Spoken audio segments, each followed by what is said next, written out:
To the US now, and in an election year, this is the week when the race for the White House usually begins in earnest. There's around 2 months to go until the big day itself, and things are pretty much neck and neck. According to the 538.com election polling channel, their average of the polls, the current Vice President Kamala Harris has a slight lead. She's on 47%, whilst Donald Trump is at just under 44%.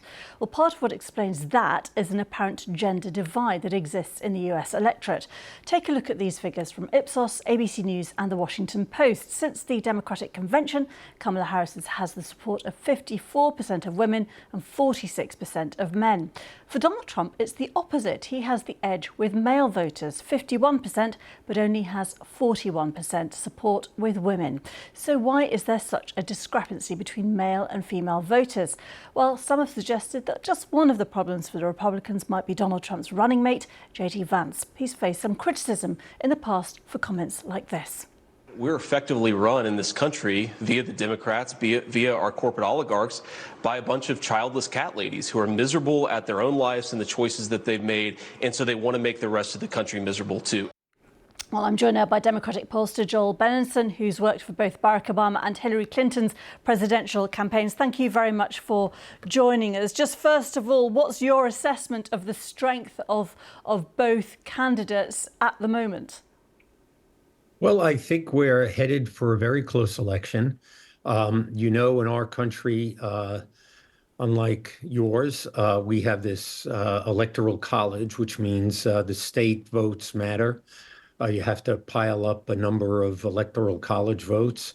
And right now, it still shows it's a very close race between Vice President Harris and Donald Trump.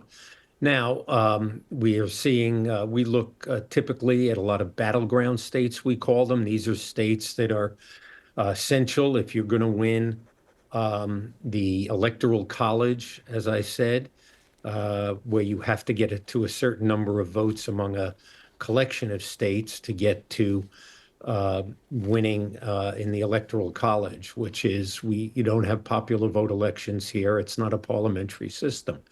Right now, we're seeing in recent polls a very close race. State of Pennsylvania, which is a large battleground state, right now is tied. I think it leads towards Harris a bit. She's also leading in some of the Midwestern states, Michigan and Wisconsin. Georgia in the South is very close. That's a 1-point race. So I think we're looking at what's going to be a few weeks coming up here, particularly with our televised debates happening, critical few weeks. I also think Donald Trump keeps digging a hole for himself. He had a terrible week. He went to Arlington National Cemetery, which is, of course, where we have a lot of military heroes who are interned there and buried there. And he went there, and he has been a critic of people who fought in wars, called them suckers and losers, didn't know why they would go.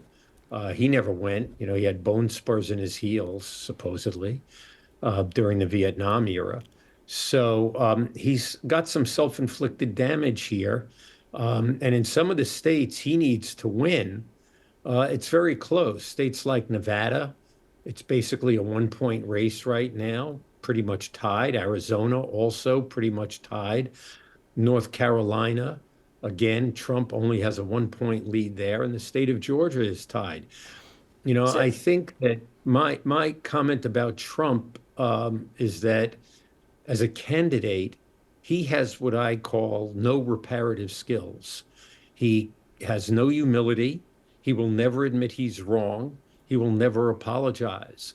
Those are not traits that the American people find attractive. Well, the point is, though, the leader of the free world. Yeah, in terms of what you've just said, though, that clearly it is very, very close. And obviously there's been momentum after the convention for the Democrats and a surge of enthusiasm. But there is this gender divide, it seems, in the polling. Is that gender gap also there in the battleground states? And what do you think explains it? Well, generally, what explains it here is that the Republican Party has been the party that's responsible for the overturning of women's right to decide what to do with their own bodies. Donald Trump appointed the justices to the U.S. Supreme Court that overturned the protection of Roe v. Wade, which gave women the right to choose when and if they would, go to full term when they were pregnant or not. And that choice should be left to women. And he has also got a terrible track record. He was famously recorded on videotape bragging about sexually assaulting women and saying he could get away with it because he was a celebrity. So, and women tend to turn out a little more than men in our presidential elections. They are more reliable voters. And I think that is a weakness that he has never addressed. He's never apologized for anything because he thinks that's a sign of weakness on his part. Women are the more reliable voters here, and in particular in some of the swing states, as I've mentioned. So, unless he can repair some damage, which I don't think he's capable of, I think Harris, has the advantage now as we head towards Election Day in November. Okay, we will have to leave it there, but hopefully we'll speak again in the next couple of months. Joel Benenson, thank you very much indeed for talking to us today. Thank you.